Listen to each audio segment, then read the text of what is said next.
Bonjour tout le monde, j'espère que vous allez bien. On se retrouve dans une facecam FAQ.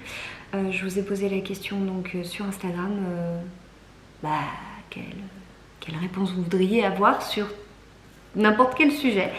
Du coup, j'ai récolté des petites questions. J'ai déjà pris les petites captures écran, j'en ai suffisamment, ça va continuer, mais malheureusement, voilà, je tourne ma vidéo maintenant. De toute façon, je fais régulièrement des FAQ, donc si j'ai pas répondu à votre question, etc., donc n'hésitez pas à relancer pour les prochaines fois. Voilà, je peux pas répondre à tout le monde dans tous les cas, donc voilà, j'essaie d'en sélectionner et de faire ce que je peux. Alors, l'ordre n'a aucune signification, je prends vraiment comme les questions sont venues, ou celles qui retombaient à de nombreuses reprises en fait, pour pouvoir répondre au maximum de gens. Voilà, alors la première question, on va tout de suite commencer, ça va être tout de suite dans le bain. Alors la première question c'est, donc ça c'est revenu assez souvent, donc es-tu propriétaire de la moitié de la maison ou seulement de ton apport pour les travaux? Donc je vous ai parlé du fait qu'on était en train de démarrer des travaux dans la maison de Romain. Donc Romain est seul propriétaire de cette maison. Donc pour l'instant, je ne suis rien du tout pour cette maison. Je recevais des messages de personnes qui s'inquiétaient ou qui se posaient des questions, de se dire oui mais tu investis de l'argent ou c'est que Romain qui met l'argent dans les travaux? Parce que là on commence une partie des travaux où c'est sans crédit, etc. Et après il y aura la grosse extension où là c'est un crédit. Donc il y a deux parties. Donc là on commence les travaux qui nous permettent en fait d'emménager ensemble et ensuite on verra ce qu'on fait pour la suite. Mais pour l'instant, donc du coup, c'est sur notre argent et j'insiste bien sur notre argent parce que non, ce n'est absolument pas ni moi ni Romain qui payons l'intégralité des travaux, c'est moitié-moitié. Donc là-dessus, on est ex aequo. Pour l'instant, il n'y a rien qui est signé au niveau du notaire. Le rendez-vous qu'on a eu, c'était simplement pour prendre des informations, pour savoir comment justement faire pour l'avenir. Les banques évidemment, donc ça c'est ma banque qui me l'a dit, ne prêtent pas si je ne suis pas propriétaire également de la maison, parce qu'on ne va pas m'endetter sur 20 ou 25 ans sur des travaux qui ne m'appartiennent pas finalement. C'est-à-dire que si demain, j'espère pas, mais si demain on venait à se séparer, moi je vais continuer à payer, je vais pas pouvoir dire je suis séparée, je veux plus payer. Vous voyez, donc il faut qu'il y ait un engagement de ma part vis-à-vis de cette maison, sinon de toute façon on n'obtiendra pas le crédit. Donc oui, c'est en cours et oui, c'est prévu que en fait je sois mise dans le crédit actuel de Romain, donc à savoir s'il faut qu'il revende la maison et qu'on le rachète ou si là on est en train de regarder justement avec la banque et le notaire ce qui est le mieux à faire vis-à-vis de ça. Est-ce que finalement on va m'accrocher au crédit? Est-ce que c'est sécurisé à tous les points de vue? Ou est-ce qu'il faut que Romain en gros revende sa maison et que ça soit englobé dans le crédit qu'on prendra en commun en rachetant la maison? Voilà, bon, ça c'est de la paperasse, il faut être sûr de ce qu'on fait. Et le but évidemment c'est de me mettre co-empruntrice avec Romain sur sa maison actuelle, parce que évidemment que les travaux ne pourraient pas être faits sinon. Par rapport à l'argent qui est déjà investi dans les travaux qui ont déjà commencé et qui vont intervenir sur plusieurs semaines dans les semaines à venir, du coup jusqu'en décembre. Donc ça, moi j'ai une reconnaissance de dette de la part de Romain justement pour l'argent que j'investis au cas où. Et cette reconnaissance de dette sera donc déchirée du moment où je serai propriétaire autant que lui, au même titre que lui, de cette maison. De toute façon, si on n'avait pas gardé cette maison, on aurait forcément emprunté ou acheté en commun. Donc le fait de me positionner sur cette maison, c'est déjà pour pouvoir avoir le crédit et avoir quelque chose à nous deux en fait. Parce qu'on aurait pu la revendre ou la louer et acheter quelque chose à part et ça aurait été de toute façon à deux. Ou construire, et bien à deux. Donc cette maison, ça sera à deux. Voilà, tout simplement. Donc il y a une question qui suit qui est un petit peu dans le même esprit. On me demande comment je vis mes derniers moments de célibat, c'est-à-dire vivre seule, en maman solo, etc. C'est C'est stressant aussi. De toute façon, j'en parle beaucoup avec Romain. Il sait que j'ai des appréhensions, il sait que ça me fait peur, que bon, bah du coup, j'ai cette appréhension, cette peur de me dire que il n'y a plus. Ah, c'est fort comme mot ce que je vais dire, mais il n'y a plus d'échappatoire. C'est-à-dire que là, si on s'engueule, je vais chez moi. Vous voyez, il va chez lui, je vais chez moi. Là, de toute façon, si on s'engueule, ça sera chacun dans une pièce et puis. Voilà, il y a cet aspect-là qui va changer. Il y a l'aspect de, en fait, il n'y a plus de, personne d'autre va faire les choses à ma place et personne d'autre ne va faire les choses à sa place. Maintenant, ça sera un partage. Il y a vraiment ce côté de vivre avec quelqu'un et de s'adapter à l'autre aussi finalement, parce qu'on n'a pas tous les mêmes habitudes, on n'a pas tous les mêmes degrés de tolérance pour n'importe quel sujet. Il y a aussi ça. Mais ça fait, voilà, ça va faire 7 mois que finalement on vit pratiquement ensemble, parce que soit c'est chez l'un, soit c'est chez l'autre, et qu'on a déjà justement cette confrontation entre guillemets, cette adaptation qui a été faite sur plusieurs mois. Il y a des choses où on n'est pas forcément d'accord, des choses où on est d'accord, et on est plus majoritairement d'accord, encore heureux. Mais forcément il y aura des petites adaptations, et le fait de vivre ensemble finalement ça va commencer les petites histoires de tu laisses traîner ça, ou moi j'ai fait ça et pas toi, voilà, donc ça on en a parlé, on en est conscient, c'est n'importe qui, avec n'importe qui ça se passerait comme ça. Il faut vraiment que les choses soient équitables, que chacun puisse se dire bon bah voilà, on en fait autant l'un que l'autre, c'est super important. C'est pas parce que moi j'emménage ici que finalement monsieur ne fera plus rien et que moi je vais tout me taper, et vice versa. Voilà, hein, lui il est déjà habitué depuis un moment à vivre en papa solo, il fait tout, il n'y a aucun problème, donc de toute façon ça continuera comme ça, sauf que ça le divisera par deux ses charges de tâches ménagères, et puis les miennes aussi, en gros c'est ça. Voilà. Donc oui, des petites appréhensions vis-à-vis de ça, c'est quand même une super étape, une grosse étape. Clairement, la décision de vivre ensemble, elle est venue de tous les deux. Il n'y en a pas un qui a poussé l'autre. C'est au bout d'un moment de se dire, bon, c'est quand même pénible de se taper les allers-retours. On n'habite pas super près l'un de l'autre. On est pratiquement tout le temps ensemble. Est-ce qu'à un moment donné, il n'y a pas un loyer de trop, quoi? En gros, c'est ça. C'est-à-dire, bon, au bout d'un moment, on voit bien que ça colle bien, qu'il n'y a pas de souci, qu'on a envie d'avancer. Et c'est limite si, bah, moi, à ma maison, vous voyez, cette semaine, j'y suis pas allée une seule fois.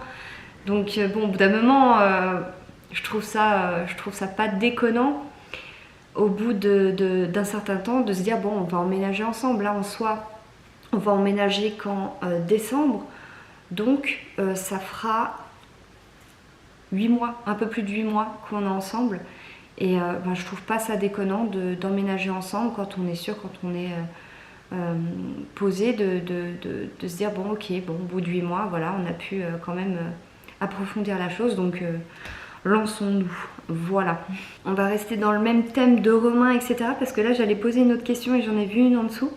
Alors, on me pose souvent la question par rapport au mariage, ou Pax, hein, l'un des deux, avec Romain.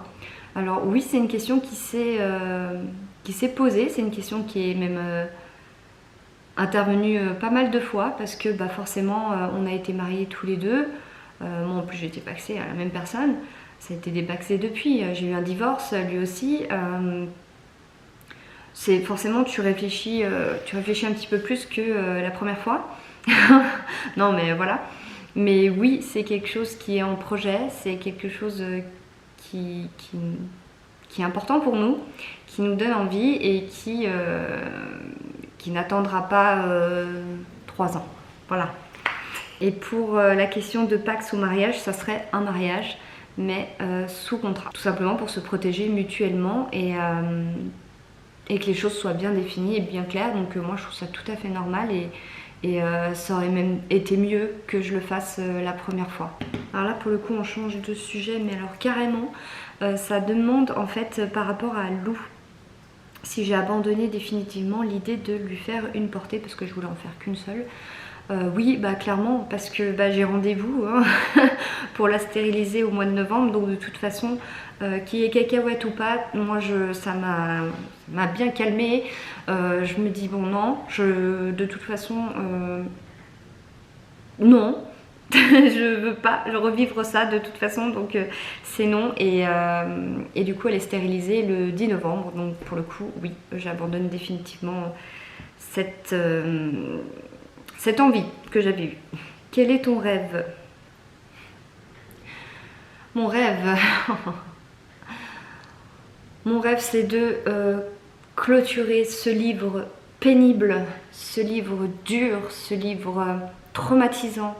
Il y a eu des bons moments, mais j'ai plus le sentiment d'avoir du négatif qu'autre chose. De clôturer ce putain de livre, je vais le dire comme ça. Et d'en ouvrir un nouveau et que ce livre soit rangé dans le fond d'un placard et que je puisse créer ce nouveau livre et laisser le passé dans le passé. Voilà, c'est ça mon rêve. C'est que je puisse vivre ma deuxième partie de vie, je considère ça comme ça. Ma deuxième partie de vie sereinement et en laissant la première derrière moi. Voilà. Comment allez-vous vous organiser pour Noël avec la garde alternée? Alors dans la convention de divorce, ça de toute façon c'est prévu.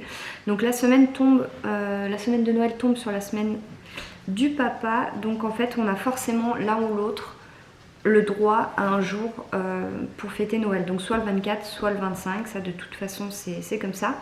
Là en l'occurrence moi je les aurai pour le 25. Donc ça a déjà été mis d'accord. Et le papa les aura le 24 et les autres jours avant, après.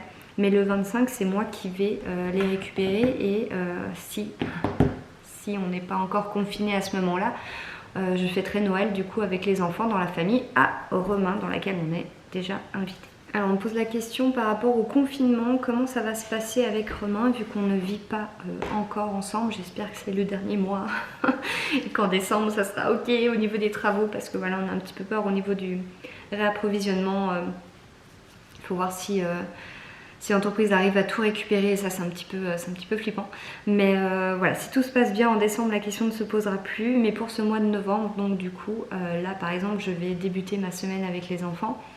Et je rentrerai chez moi le soir et lui chez lui. Donc cette semaine, on ne se verra pas. Et la semaine où je n'ai pas les enfants, je la passe chez Romain. Comme ça, en fait, pendant toute la semaine, je suis avec lui. Et je ne rentre pas chez moi. Voilà, tout simplement. Donc la semaine qui va suivre, je ne verrai pas Romain. Je l'ai vu la dernière fois là à midi. Et jusqu'à lundi prochain, quand j'aurai déposé les enfants à l'école, et bien après je viendrai directement chez lui et je ne repartirai plus. Est-ce que les enfants ont une appréhension d'aller vivre chez Romain? Oula, au contraire. Ils n'arrêtent pas de me demander pardon, mais quand c'est qu'on va vivre chez lui? Dès que je vais les chercher à la sortie d'école, on va chez Romain, on va chez Romain. Je dis non mais c'est pas maintenant. Mais ils n'ont pas la notion forcément du temps. Et du coup, ils demandent tout le temps. C'est quand qu'on vit ici? C'est quand qu'on vit chez Romain? C'est quand qu'on n'habite plus la maison? C'est quand qu'on rend la maison? C'est quand... Donc non, ils sont super contents. De toute façon, on avait bien discuté avec ses enfants, avec les miens, pour leur expliquer, pour leur demander leur avis, de savoir comment ils allaient vivre ça, s'ils étaient contents, s'ils appréhendaient, etc. Et franchement, il n'y avait que du positif. Donc voilà, là-dessus, franchement, je ne peux rien dire. Les enfants s'entendent super bien avec Romain. Ils sont limite tristes quand je leur dis Romain là je suis sûre que je vais les récupérer après, ils vont me dire est-ce qu'on va chez Romain ou est-ce que Romain est là, et quand je leur dis non, oh je sais quand qu'on voit Romain. Donc ça fait plaisir. Et moi je m'entends aussi super bien avec les enfants de Romain, donc franchement ça pouvait pas être mieux, parce que je sais que parfois ça peut être compliqué quand on arrive en tant que beau papa ou belle maman. Des fois ça peut être compliqué, les enfants peuvent ne pas accepter et là ça n'a pas été du tout le cas des deux côtés, donc franchement on est super contents et pour l'instant tout se passe bien, donc il n'y a pas de raison que ça change. On reste un peu dans le même thème, donc est-ce que je m'entends bien avec la famille et l'entourage de Romain? Oui, parfaitement. Franchement ils m'ont accueilli les bras ouverts, donc pareil, je pouvais pas rêver mieux en fait. Ils sont vraiment super gentils, ils m'ont tout de suite accueilli, vraiment une bonne ambiance, il y a des rigolades et franchement je suis ravie. Je me sens vraiment bien acceptée. De mon côté, donc Romain a rencontré pour l'instant ma maman Quand il n'y aura plus le confinement, il rencontrera mon papa et ma soeur. Mais pour l'instant, avec le confinement, c'est un petit peu compliqué. On attend que ça s'apaise un peu. Ma soeur était à l'étranger jusque-là. Elle a fait un road trip de plus d'1 an avec son conjoint. Et du coup, elle vient seulement de rentrer à Genève. Donc, de toute façon, jusque-là, je ne pouvais pas la revoir, en gros. Et je crois 1 an et demi, presque 1 an et demi, elle est partie. Hein. Ouais, elle a vraiment fait le tour du monde. Et du coup, jusque-là, c'était pas possible de la revoir. Et là, avec le confinement, là, la Suisse est en semi-confinement à partir de demain. Et nous, on est en confinement, donc là, c'est un petit peu compliqué. Donc on verra quand ça se sera un peu apaisé à ce niveau-là. Mais évidemment que je retournerai à Genève avec Romain et qu'il rencontrera cette fois-ci mon père et ma soeur. Voilà. En tout cas, avec ma mère, ça s'est très bien passé. Aucun problème, très bien accueilli aussi. Moi j'avais aussi un peu d'appréhension de revoir ma maman parce que ça faisait 5 ans que je l'avais pas vue et avant ces 5 ans ça faisait également 5 ans ou un truc comme ça. On n'a pas eu toujours une relation sereine, ça a été une histoire assez compliquée avec elle. Il y a eu des disputes, il y a eu des tas de choses et du coup voilà, ça faisait 5 ans que je l'avais pas revue, donc là je l'ai revue en même temps que je présentais Romain et pour l'instant tout se passe bien. Voilà, on s'appelle tous les jours, on se met en visio, on s'appelle, on se tient au courant et pour l'instant tout va bien et je suis contente. Voilà, ça avance à ce niveau là aussi, donc c'est parfait. Je vois que ça fait déjà un certain temps que je fais cette vidéo, donc je vais clôturer par la dernière qui est revenue plusieurs fois, à savoir pourquoi j'ai décidé de supprimer presque plus de 600 mais presque 500, plus de 600 mais presque 650 vidéos il me semble, de ma chaîne YouTube, sachant que ça aurait forcément un impact sur mes revenus parce que même si c'est des vidéos qui ont été postées en 2017, 2018, 2019, il y a toujours des vues de temps en temps qui tombent et du coup ça forme tout ça, l'ensemble forme un certain montant sur les revenus mensuels de YouTube au-delà des nouvelles vidéos qui tombent. Et pourquoi j'ai pris cette décision tout simplement parce que ça répond à la question d'avant, j'ai envie que le passé reste dans le passé. Clairement, je ne voulais plus que mon ex apparaisse dans ma chaîne YouTube, dans mes vidéos, dans mon contenu tout court. Donc il y avait ça aussi. J'ai supprimé en fait jusqu'à la dernière vidéo où on le voyait. Voilà. En gros, je me suis arrêtée à là. Donc s'il en reste une, ça ne serait pas fait exprès. N'hésitez pas à me le dire, elle sera supprimée. Mais normalement, tout est supprimé. Donc c'était vraiment ça qui a fait que... Pourquoi j'en ai pas supprimé 800? C'est que je me suis arrêtée du moment où on ne le voyait plus, en gros. Voilà. Et il y avait aussi l'aspect des enfants, puisque depuis un certain temps, j'ai décidé, ça vous le savez déjà, en premier temps, beaucoup moins les filmer, énormément, j'avais réduit mais vraiment énormément, jusqu'à arrêter de les filmer, sauf exception du style vacances, sorties en famille. Donc ça va être un peu les seules exceptions où on va pouvoir les voir en interaction avec la caméra.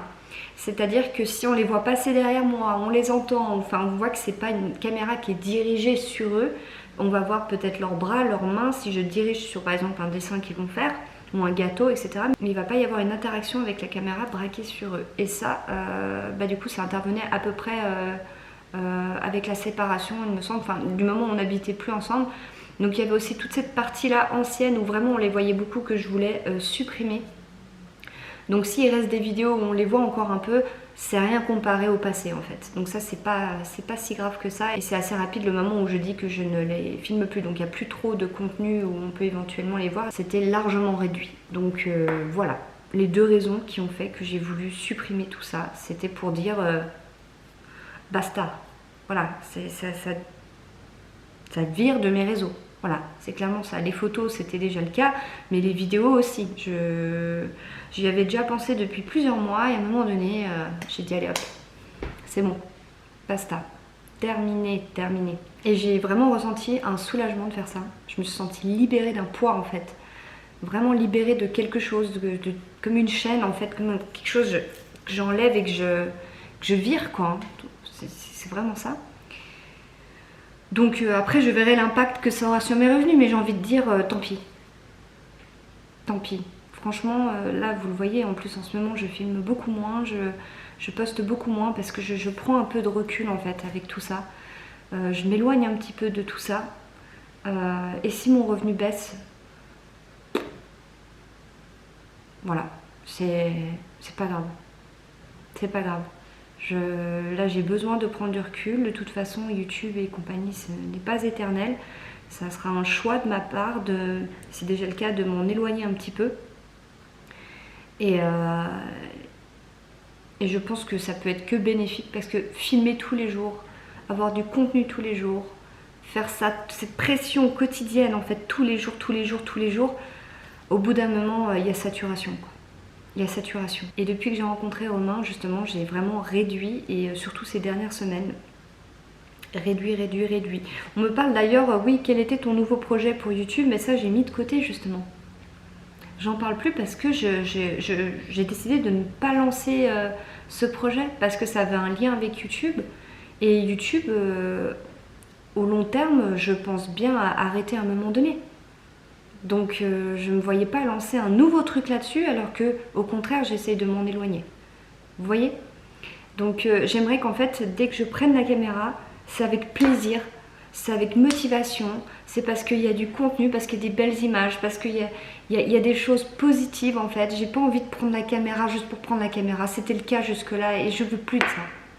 Je veux plus du tout de ça. Non. Je sais pas comment le dire autrement, je veux prendre la caméra quand vraiment j'en prends du plaisir. Là cette FAQ je l'ai faite parce que bah voilà, il y a beaucoup de questions qui sont posées, ça me fait plaisir d'y répondre. Évidemment que je sélectionne les questions, évidemment. Et je veux du positif en fait. Et je veux que vous vous rendiez compte qu'en fait que dès que je prends la caméra, c'est que c'est pour du positif. Voilà, parce que je pense qu'on a assez de négativité en ce moment dans le monde. Dans notre quotidien, avec ce confinement, avec tout ce que cela impacte, on va pas... Voilà, du positif. Et à côté, évidemment que j'aurai certainement d'autres projets, d'autres choses pour remplacer. Vous voyez, il y a ma mère qui essaie de m'appeler. Je vais la mettre de côté, je la prendrai juste après. Donc, parce que j'ai presque fini. Donc évidemment que au niveau revenu, je ne peux pas me retrouver sans revenu. Mais si YouTube baisse, j'essaierai de faire quelque chose à côté pour que ça soit comblé finalement. Et évidemment, j'ai des idées, j'ai des projets. Il y a quelque chose, je vous l'ai dit, que je vais débuter d'ici quelques semaines, que j'ai déjà commencé, moi de mon côté. Mais je vais vous en parler quand il y aura le recul nécessaire pour ça. Et voilà, je vais essayer de lancer des projets tout en gardant en fait ma communauté, tout en vous gardant, en continuant le contenu. Par contre, Instagram, je ne vais pas réduire par exemple les posts, les stories, etc. Justement, vous aurez beaucoup plus de contenu sur ce réseau si YouTube venait à baisser. Vous voyez, je trouve que c'est beaucoup plus positif l'Instagram, c'est des stories, c'est généralement des bons moments, des belles photos, c'est une belle mise en avant en fait, c'est que des bons moments. Et YouTube c'est plus du quotidien et c'est plus à cracher, à critiquer, à juger et ça, mais je sature, mais vraiment. Même si c'est une minime au niveau des personnes qui font ça, c'est lourd, vraiment. Et puis de base, moi je suis quelqu'un qui aime assez changer le quotidien, donc les métiers c'est un peu pareil, c'est-à-dire que ça me dérange pas de changer de métier, mais carrément partir à l'opposé ou faire des choses qui n'ont aucun rapport. Au contraire, je trouve qu'il y a une nouvelle motivation. Quand on peut le faire, pourquoi on ne le ferait pas en fait, voilà. Donc bien sûr que ça serait une grande page qui se tournerait au niveau de YouTube, mais je continuerai à faire des vidéos, mais beaucoup moins souvent. Peut-être qu'il y aurait que 3 vidéos dans la semaine et pas tous les jours. Vous voyez, c'est pas un abandon total, pas du tout. Ça serait que des vidéos pour du positif ou du contenu vraiment intéressant et pas du blabla dans le vent juste pour prendre la caméra. Voilà, j'espère que vous comprendrez ce que je dis. Je pense que vous comprenez ce que je veux dire, mais c'est voilà, que du positif. En fait, j'ai vraiment besoin de ça, de m'entourer de positif et et d'offrir du positif dans mes contenus et pas prendre la caméra juste pour me faire un billet. Voilà. Alors certes, ça me fera perdre du revenu, mais j'espère pouvoir combler cette perte par autre chose et quelque chose de moins intrusif dans la vie privée. Voilà, tout simplement. Je vais clôturer là-dessus. Je suis un peu partie dans le... Désolée, en fait, voilà, j'ai eu besoin de dire ça, donc c'est sorti tout seul, c'était pas prévu, mais voilà, comme ça c'est sorti. J'espère que j'ai pu répondre à vos questions, même si j'ai pas pu répondre à tout le monde. Et puis au pire, je ferai une FAQ comme à chaque fois. De toute façon, j'en fais régulièrement. Je vous remercie d'avoir regardé cette vidéo et je vous dis à tout bientôt.